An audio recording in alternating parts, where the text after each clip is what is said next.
Handicap Vie Dignité est une association sans but lucratif qui est née du besoin de représenter les personnes en perte d'autonomie sévère, tant au niveau physique, parfois aussi au niveau mental, et qui s'est aperçu que ces gens-là, en fait, ce sont les personnes les plus vulnérables. Et une grande partie de ces personnes-là se ramassent en institution.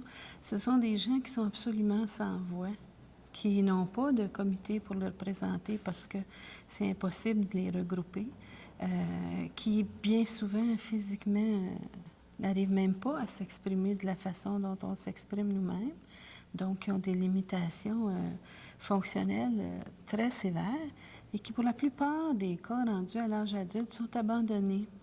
Alors, si on parle de jeunes, mais on peut parler aussi la même chose, ça recoupe aussi des personnes âgées en perte d'autonomie qui sont placées en institution parce qu'on juge qu'elles sont trop dérangeantes, qu'elles prennent trop de notre temps, que notre société n'est pas organisée pour leur faire une place. Alors, Handicap et Dignité, en insistant sur le mot dignité, veut en fait lancer le message que une personne, c'est une personne, quelles que soient ses limitations fonctionnelles ou mentales, on demeure une personne jusqu'à la fin de notre vie. Il est donc nécessaire d'assurer une dignité pendant qu'on vit. Et là, je ne parle pas de maintenir la vie à tout prix. Pendant qu'on vit, il est donc nécessaire d'assurer une qualité de vie. Et ce qu'on oublie bien souvent quand on dit qualité de vie, c'est que toutes les personnes qui entourent ces personnes-là sont responsables de la qualité de vie.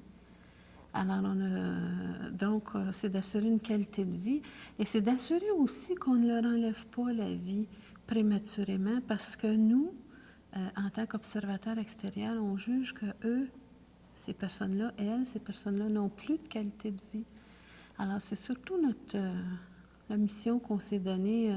Moi, j'ajouterais, c'est une mission qui est un peu tannante parce que parfois, on s'ingère dans ce qui est bien établi dans la société. C'est-à-dire que ces personnes-là, n'ayant plus de raison utilitaire d'être parmi nous, sont placées 90% du temps en institution. Et là, c'est l'institution qui les prend en charge, qui détermine bien souvent combien de temps il leur reste à vivre, dépendant de leur autonomie. Alors nous, on s'ingère là-dedans, puis on dit, bien, peut-être qu'ils auraient plus d'autonomie si on changeait un petit peu le système à l'intérieur de l'institution, si on avait une tendance à normaliser. Alors, dans ce sens-là, Handicap Vie Dignité est dérangeant. Et c'est comme ça qu'il se veut aussi. L'organisme se veut les porte-parole, finalement, des plus vulnérables de notre société. Pire que les prisonniers, là, je dirais. Les gens n'ont pas leur mot à dire, incapables qu'ils sont de le faire. Vous êtes énormément impliqué dans le dossier de M. Latimer. Pouvez-vous nous donner votre point de vue par rapport aux gestes qui ont été posés? Bien, dans l'affaire Latimer, c'est que ce qu'on déplore le plus, c'est qu'il y a eu beaucoup d'informations en ce qui concernait la difficulté d'être parent de personnes handicapées. Ça l'a crevé les écrans, ça l'a crevé, ça a pris énormément de place dans les journaux. Et j'ai vu très peu, d'ailleurs, on est à faire une espèce de recensement, très peu de choses sur Tracy elle-même. Mais comme moi, je suis une ancienne enseignante qui a travaillé à l'école Joseph Charbonneau, où des enfants comme Tracy sont là par centaines. On les accueille, on vit avec eux autres. Et ce qui m'a frappé quand j'ai commencé à lire sur Tracy ou à m'intéresser à Tracy, c'est ses yeux. Alors, des yeux parlent. On n'a pas toujours besoin de la parole. Les yeux parlent. Et quand ce que j'ai vu, c'était pas nécessairement un enfant qui était triste, au contraire. Alors là, j'ai commencé à m'intéresser un peu à la situation. Puis, je me suis aperçue que nulle part on parlait de ce que Tracy aimait dans la vie. Nulle part on parlait de ce qu'elle était capable de faire. On leur amenait un enfant de 2 ans d'âge mental. Moi, je ne suis pas du tout sûre que c'est ça. Pour avoir travaillé avec des enfants et être orthopédagogue, puis andragogue, puis tout ce que vous voudrez avec les gogues, là, je ne suis pas du tout sûre que l'évaluation a été faite de façon objective. Alors, le débat a toujours été tourné vers la souffrance du père et des parents, sans jamais regarder le côté de Tracy. Mais si je m'y... Parce que on a fait un peu de recherche, parce que c'est un cas vraiment dont on parle tout le monde, et je pense que c'est important de ramener les choses à ce qu'elles doivent être. Tracy n'était pas à l'article de la mort. Tracy fréquentait une école tous les jours. Alors, pour avoir travaillé dans ce type d'école-là, quand l'enfant vient à l'école, il n'est pas en soins intensifs, il n'est pas en phase terminale non plus. Il est à l'école avec ses limitations. Donc, elle allait à l'école tous les jours. L'information nous a aussi fait connaître qu'elle était capable, à sa façon de communiquer, peut-être pas la façon que tout le monde peut comprendre, mais elle avait sa façon de faire connaître ses besoins.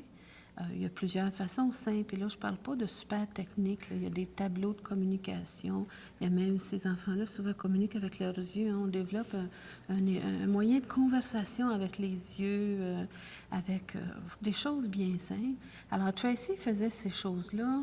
Quand on parle aussi du fardeau imposé à la famille, ce que j'ai eu comme information qui n'a pas été divulguée malheureusement, c'était que les parents recevaient à ce moment-là quand même beaucoup d'aide. Effectivement, quand il a décidé de la tuer, elle revenait d'un répit de, je pense, 2 mois où les parents ont pu prendre un petit peu de souffle. Puis il semble que les gens étaient présents. Mais ce qu'on ne veut pas entendre, c'est qu'on se dit, si les parents se disent fatigués, si les parents disent que ça ne vaut pas la peine, alors ça ne vaut pas la peine qu'elle vive. Et c'est là-dessus que moi, là, je réagis fortement parce que je me dis, vous savez, il ne faut pas se tromper entre nos sentiments et les sentiments et perceptions de la personne qui est lourdement handicapée. Ça pourrait être aussi bien une personne âgée. C'est moi, si je regarde, je dis, je ne voudrais pas vivre comme ça. Et l'expérience nous enseigne, pour moi en tout cas, ça fait au moins 30 ans, que moi non plus, je ne voudrais pas vivre comme ça. Mais l'expérience m'enseigne que quand on arrive comme ça peut être à la suite d'une naissance, des limitations à la naissance, ça peut être à la suite d'un ACV. Je n'ai vu personne qui avait exprimé hautement et fortement le fait de ne pas vouloir vivre comme ça, qui ne voulait plus vivre comme ça. Au contraire, l'être humain a une capacité d'adaptation extraordinaire. Et dans le cas de Tracy, elle est née comme ça. Donc, qu'elle vous voit marcher, qu'elle vous voit, elle, c'est pas sa façon. Elle a trouvé sa satisfaction dans sa façon d'être. Et les enfants comme Tracy, pour les avoir côtoyés. Donc, ma perception ne doit pas se mêler à l'évaluation de leur qualité de vie. Et c'est là qu'on fait souvent fausse route. Mais peut-être aussi qu'on est, à travers ce noble sentiment de dire « Mon Dieu, je trouve que souffre tellement », peut-être que c'est une façon de se décharger aussi. Parce que si on disait « Mon Dieu, tout est compliqué pour elle, comment pourrais-je l'aider », ça serait un peu fatigant pour la société. Hein? Comment pourrais-je l'aider? Alors là, si on disait « Mon Dieu, elle est aussi bien morte, hein? Là, je viens de me libérer en tant que personne, que partie de la société, viens-tu de me libérer de devoir d'aide, si minime fut-il, je l'enlève complètement. Alors, elle est aussi bien morte. C'est d'aller bien, bien, bien rapidement dans l'affaire de Tracy.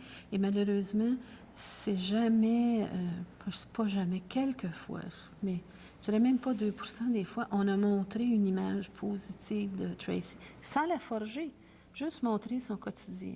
On n'a pas fait ça. Alors, c'est une occasion là, qu'on a manqué d'une belle occasion parce qu'on aurait pu, effectivement, vous voyez des personnes lourdement handicapées, effectivement, ça nous prend en gorge, ça fait mal, hein? Ça serait mieux qu'ils ne soient pas là. Mais quand on se laisse la peine de se laisser toucher, quand on se laisse la peine et le temps de les connaître, on ne voit plus le handicap après. On voit une personne qui communique avec une autre personne. Et là, à ce moment-là, on n'est pas prêt à dire, ben sais-tu, elle serait bien mieux morte. Hein? On est prêt à dire, ben sais-tu, qu'est-ce que tu veux faire dans la vie? Je peux-tu t'aider à le faire? Puis si après avoir fait tout ça, on arrive, la personne arrive à la conclusion qu'elle est bien mieux morte, là, c'est une autre paire de manches. Elle la regarde aussi, tu sais. Alors...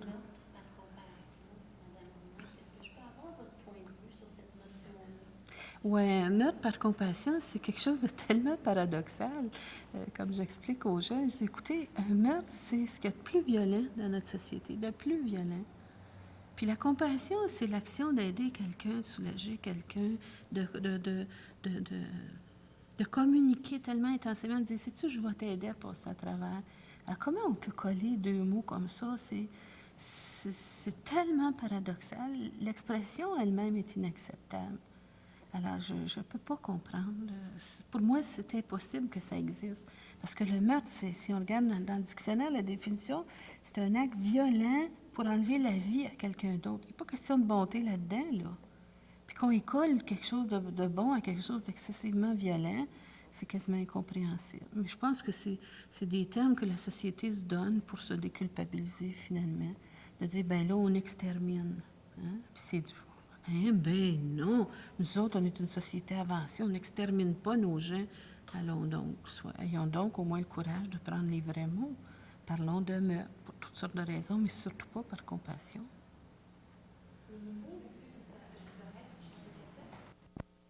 Les jugements qui ont été rendus dans le cas de M. Latimer, on se souvient que le juge Noble avait écouté le jury et avait donné une sentence de 2 ans moins un jour à M. Latimer. Quel message était envoyé dans notre société par l'entremise de ce jugement-là, à votre avis? Bien, le jugement qui a été en première instance, qui a été retenu contre M. Latimer, le déclarait coupable, mais donnait une peine amoindrie compte tenu des circonstances. Alors, vous vous mettez, si on va être honnête, c'est encore une fois une certaine hypocrisie de notre société, je trouve. Vous vous mettez à la place d'une personne lourdement handicapée, jeune, âgée, en tout cas fortement limitée, qui est tuée. C'est comme si on lui dit, tu sais, oui, on t'a tué, mais tu sais, ta vie ne valait pas autant qu'un autre, parce que pour une autre personne, on aurait donné peut-être une dizaine de personnes jeunes, dynamiques, en santé, mais ta vie à toi, là, ça vaut vraiment... On peut comprendre les circonstances atténuantes, puis ta vie, elle vaut juste 2 ans là, de punition. Alors là, il y a un message, d'ailleurs, les personnes avec qui je travaille sont comment je dirais ça, bien désabusées et sont craintives aussi.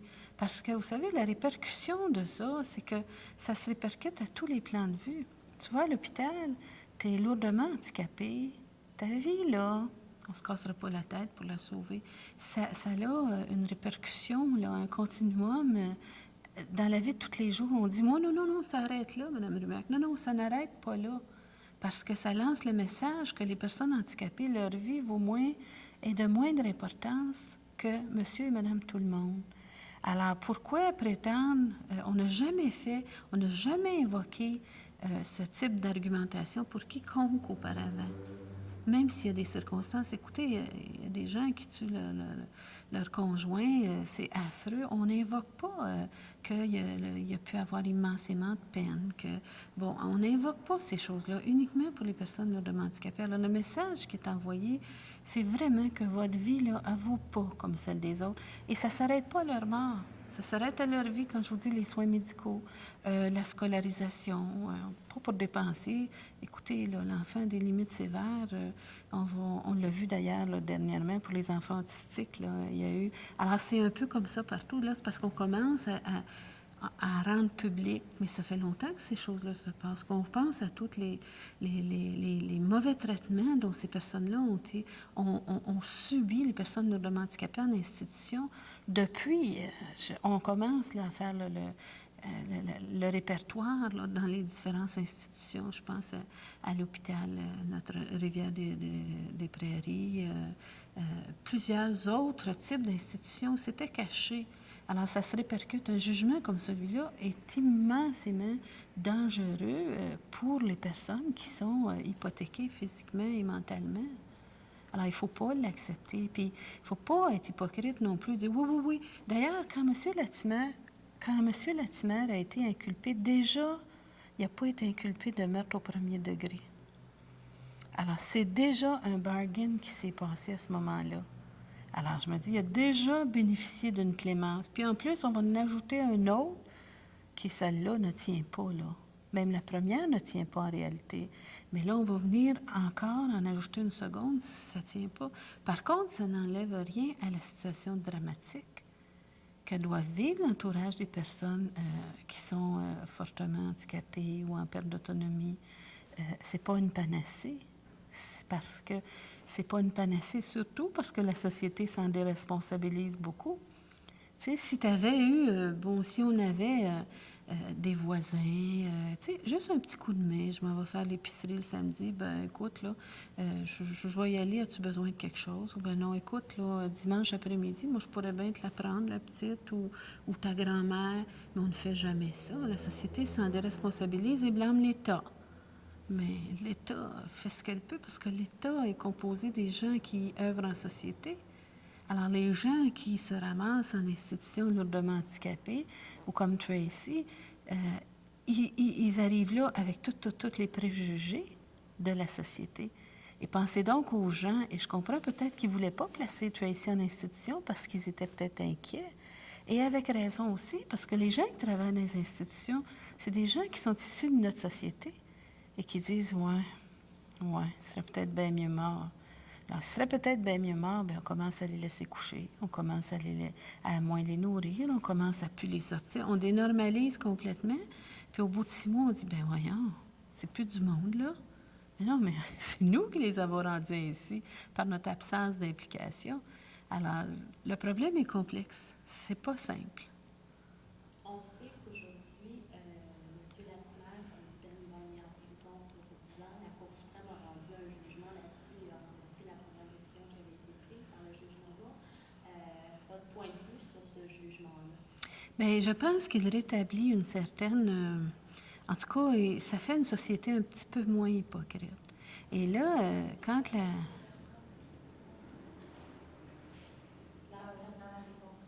Ah, OK. Je ne l'ai pas faite? OK. Donc, Mme Mac, quelles sont vos impressions face au jugement de la Cour suprême?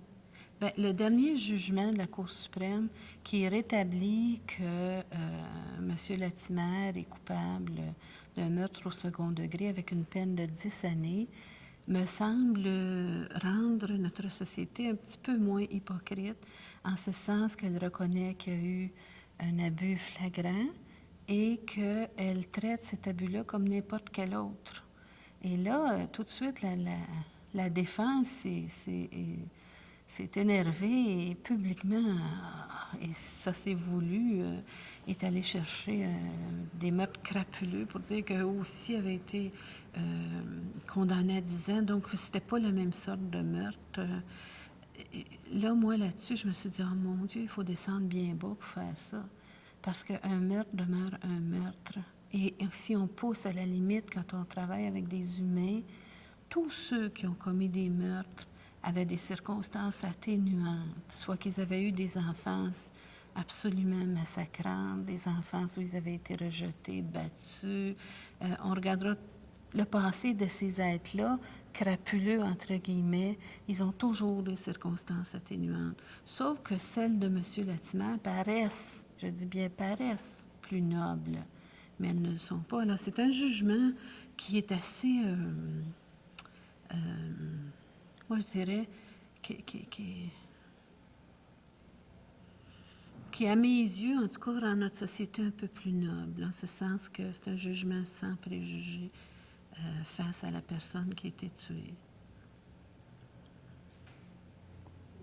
Vous êtes, personnellement, vous avez pris en charge une personne qui était lourdement handicapée pendant plusieurs années.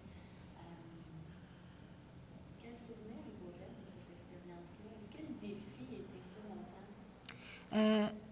Handicap Vie-Dignité, dans lequel j'offre, enfin, je donne toutes mes énergies,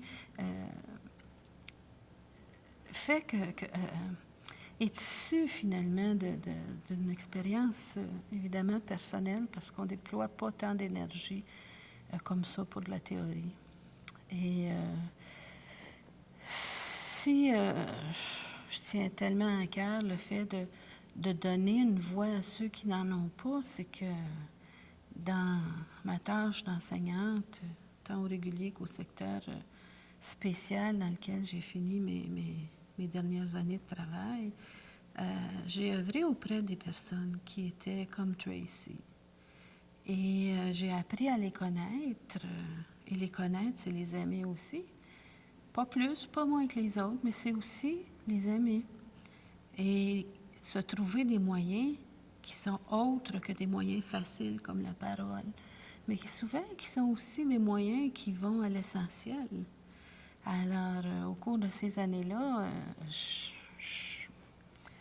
je me suis laissée toucher par ces personnes et ils sont devenus une partie importante de ma vie. Et à ce moment-là, il y avait une jeune femme qui était, je dirais, beaucoup pire que Tracy. Qui ne lui restait que les yeux qui pouvaient bouger. Et évidemment, bon, je ne vous raconterai pas tout, comment je l'ai rencontrée et tout, là, mais elle devait mourir. Et selon mon expérience empirique, pas théorique, parce qu'il n'y a pas de cours qui se donnent là-dessus. Selon mon expérience de la vie de tous les jours, les personnes qui étaient atteintes de cette même maladie, elle n'était pas au stade de mourir, mais elle était en institution. Et là aussi, je voyais ces jeunes-là qui étaient dans l'école. Certains étaient chez eux, d'autres en institution. Mais elle, on l'avait dit qu'elle était à ses derniers mois de sa vie. Et quand vous allez dans ces institutions, je veux dire, c'est vraiment... je pense que je ne mettrais pas mon chien, là, bien souvent, parce que... Pas à cause de la méchanceté des gens qui y travaillent, à cause d'une inconscience. On a l'impression que ce ne sont plus des personnes humaines. Alors, ce qu'on y voit, c'est pathétique. C'est pathétique. Alors, quand j'ai vu ça, je me suis dit, mon Dieu, ben, si elle va mourir, aussi bien lui donner une mort digne, d'où le mot dignité qui me tient à cœur. Parce que je jugeais que dans ce lieu-là, c'était pas une mort digne. Et en même temps, je m'interrogeais toujours sur, non, c'est pas le stade de la maladie. On me dit que c'est la maladie. Non, ce que je vois, là, c'est beaucoup, à mon avis, après plusieurs mois, les méfaits de l'institutionnalisation.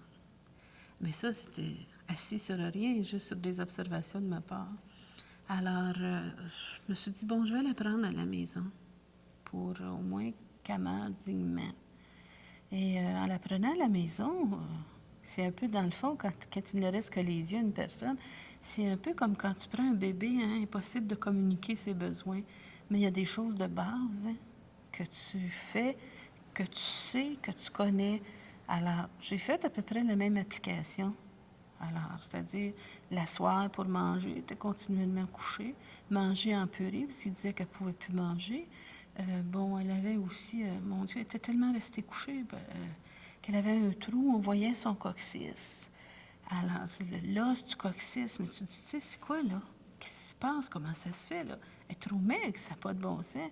Alors, tout ça, rétablir ça, là, pendant qu'elle était supposée de mourir, mais jamais morte. Malgré sa maladie terminale, Lise, elle s'appelait Lise, a pris du mieux. Alors, l'entourage qui voyait ça, c'est-à-dire le milieu d'où elle était sortie et l'hôpital dont elle était patiente, disait, mais qu'est-ce que vous faites? Vous faites des miracles. Je dis, ben non, je ne fais pas de miracle. Écoutez, juge ma logique. Alors, mais en même temps, vous imaginez le fait pour cette personne-là qui était rentrée à l'institution à l'âge de 16 ans et elle avait 29 ans. Alors, c'était maladie terminale, c'est fini. C'était ça le jugement. Alors, mais là, le fait de se retrouver dans une maison normale, le fait de lui faire ne serait-ce qu'un fauteuil roulant où elle peut s'asseoir au lieu d'être sur une civière, de prendre le transport adapté, de la faire sortir, de l'inclure dans toutes les sorties de notre famille, c'était une renaissance. Et elle a vécu 8 ans. Aucune machine. On est allé une fois à l'hôpital et on en est ressorti au bout de 2 jours, connaissant exactement ce qui se passait. Alors, je me suis dit, ouais, elle était supposée d'être mourante, hein? Ça fait que là, ça m'a comme... Tu sais, là, j'ai appris à voir des choses. Et puis, à ce moment-là, j'ai appris aussi les difficultés. Le 24 heures, le 7 jours, le 365 jours, puis l'âge qui avance, parce que j'avançais en âge. Je dis, ben oui, mais ma vie est hypothéquée. Alors, je comprends les parents qui vivent des difficultés. Ça doit être affreux. Surtout que eux, moi, j'avais par rapport à eux, j'étais bien. Moi, j'étais comme la personne qui avait choisi de. Eux, ça leur a été imposé. Alors, quand ils disent que c'est parfois difficile, oui, c'est difficile, il ne faut pas se le cacher. Non, les services ne sont pas toujours là. Ou s'ils sont là, ils sont de façon, je m'excuse, sont vraiment, s'ils sont là, ils sont de façon mal coordonnée. De sorte que tu dis, bon, laisse faire, je vais le faire tout seul, là. Là, pour les obtenir, c'est des demandes à pu finir. Puis pour qu'ils viennent, c'est des demandes à pu finir. Puis il y a une rotation de personnel. Laisse faire, je vais le faire tout seul. Oui, c'est difficile. Mais est-ce que ça, c'est assez pour laisser mourir la personne ou la tuer? Moi, personnellement, 2 fois, j'ai demandé à Lise, compte tenu, écoutez, elle ne bougeait que les yeux, est-ce que tu serais pas mieux morte? Chaque fois, en fait, hein, un petit peu sa tête. Mais quand j'ai demandé ça, je dois vous dire que j'étais fatiguée. Alors, je comprends les parents. Mais ça ne m'aurait pas justifié de faire en sorte de ne pas lui donner les soins ou de hâter sa mort. Ça ne m'aurait pas justifié et ça ne les justifie pas plus. Que même si tu as donné naissance, ça ne te donne pas le droit d'avoir la main mise sur une autre vie. Alors, c'est pour ça qu'aujourd'hui, je parle. Puis je me dis, vous êtes fatigué? Confiez-les à quelqu'un d'autre. Oui, c'est vrai qu'ils peuvent tomber entre des mains plus ou moins bonnes, mais il y en a qui tombent entre bonnes mains. Pensons à Lise, pensons aux dizaines là, que la fille de Québec prend chez elle. Et il y en a plein d'autres qui sont de personnes qui trouvent que ces personnes-là ont le droit à la vie, qui font leur part. Mais plus encore comme société, puis là, je suis moralisatrice, puis je veux l'être. Comme société, là, c'est quoi donner une petite heure de temps en temps à quelqu'un qui a un enfant différent ou une personne âgée qui cause un petit peu de dérangement dans la famille, qui cause peut-être beaucoup de dérangement? Ça serait quoi une petite heure? C'est ça, c'est ce qui fait qu'on intervient pour dire, ben il ne faut pas mélanger nos difficultés avec leur droit à la vie, puis la vie dans la dignité, hein? Pas les garder, le clouer au lit, comme présentement on fait dans les institutions. Là, on a fait une petite amélioration, on les garde propres, un petit peu plus propres, ça sent moins, mais c'est couché au lit, hein? 24 heures. Puis là, ça se dit maintenant publiquement, on s'en cache plus, là. Là, ce qu'on dit, c'est qu'on n'a pas les moyens. Allons donc, allons donc. On n'a pas les moyens. C'est une volonté collective, hein? C'est... Je vous remercie beaucoup, Madame Lemarque. Fanny, est-ce qu'il y a des voix que tu aimerais?